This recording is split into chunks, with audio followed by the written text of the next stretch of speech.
Angka positif COVID-19 di Indonesia yang berlari menuju puncak menjadi pertimbangan untuk memperpanjang PPKM level 4 hingga 2 Agustus 2021. Di tengah beragam pembatasan, setiap orang dituntut untuk beradaptasi dengan kebiasaan baru. Faktanya, tidak semua orang sanggup beradaptasi dengan hal-hal baru tersebut hingga berimbas pada kesehatan mental. Ketidakpastian akan berakhirnya masa pandemi, social distancing, isolasi, stigma dan diskriminasi terhadap penderita hingga kesulitan ekonomi memiliki dampak terhadap kesehatan mental masyarakat luas.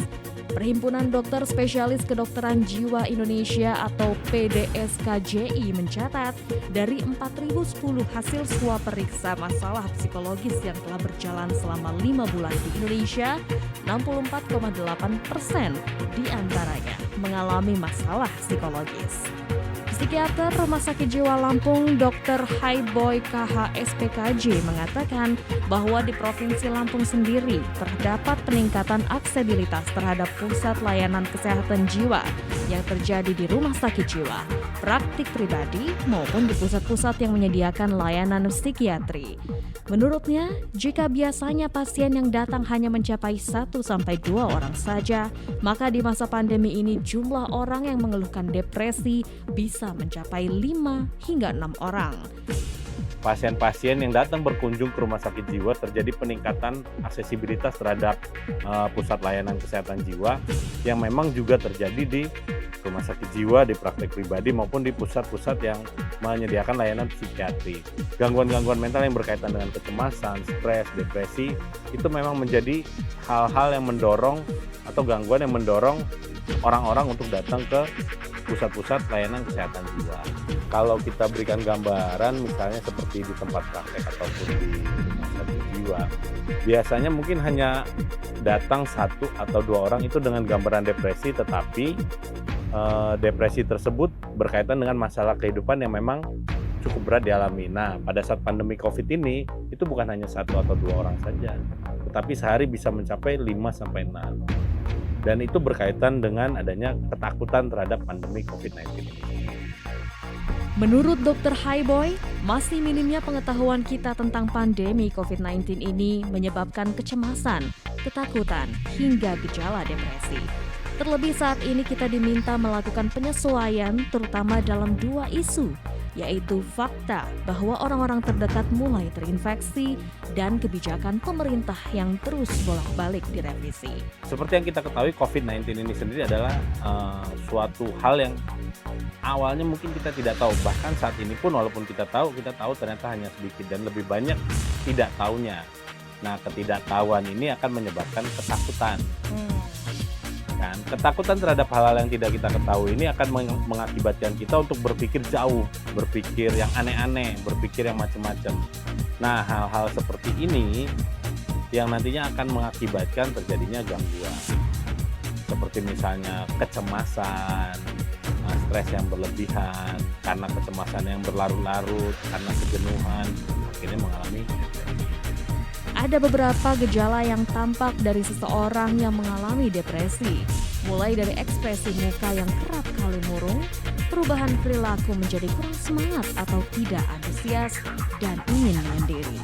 Lalu, bagaimana caranya membangun ketahanan mental selama pandemi?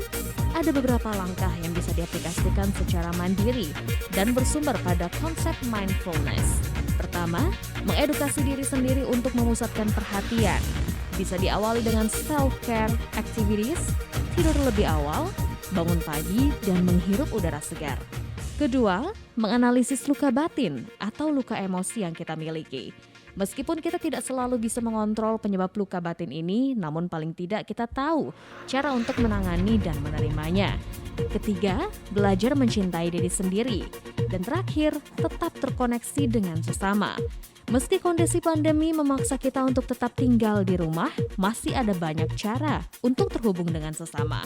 Seperti memberikan donasi berupa materi, baik online maupun offline, merawat orang-orang terdekat, melakukan volunteering atau menjadi relawan, bahkan sekedar memberikan dukungan secara verbal. Yang pertama, pemikiran kita bahwa memang ini kita berada di satu masa di mana hal ini mengakibatkan kita harus menjalani perubahan gitu. Nah, perubahan ini disebabkan karena apa? Yaitu kita harus memahami hal itu dulu. Jadi, peningkatan informasi mengenai COVID-19 secara resmi itu perlu disebarluaskan gitu, sehingga semua orang memahami bahwa karena hal ini terjadi perubahan terhadap hal ini. Yang kedua, semua orang harus belajar untuk menerima perubahan tersebut. Oke, tidak perlu terburu-buru untuk melakukannya. Tidak semua orang mampu, tetapi bukan berarti tidak bisa. Ya. Jadi perlahan-lahan semua orang harus bisa menerima perubahan tersebut. Yang perlu dilakukan adalah tetap rileks, aktivitas seperti biasa, jaga kewaspadaan, ikutin protokol kesehatan, ya semuanya akan berlangsung seperti biasa. Akhirnya, sebagai manusia kita akan sadar bahwa satu-satunya cara untuk berdamai dengan wabah adalah dengan menerima arus lalu lintas emosi yang menjadi konsekuensi. Dengan mental yang sehat, maka fisik pun akan sehat dan tentunya imun akan terjaga dan terhindar dari wabah virus COVID-19. Kemudian, tentunya kita harus melanjutkan hidup yang produktif ala kebiasaan baru dengan menerapkan protokol 5M, yaitu memakai masker, mencuci tangan dengan sabun, menjaga jarak, menghindari kerumunan, dan mengurangi mobilitas. Dari Kota Bandar Lampung, Herdiani Octavia melaporkan untuk Radio Sai 100 FM.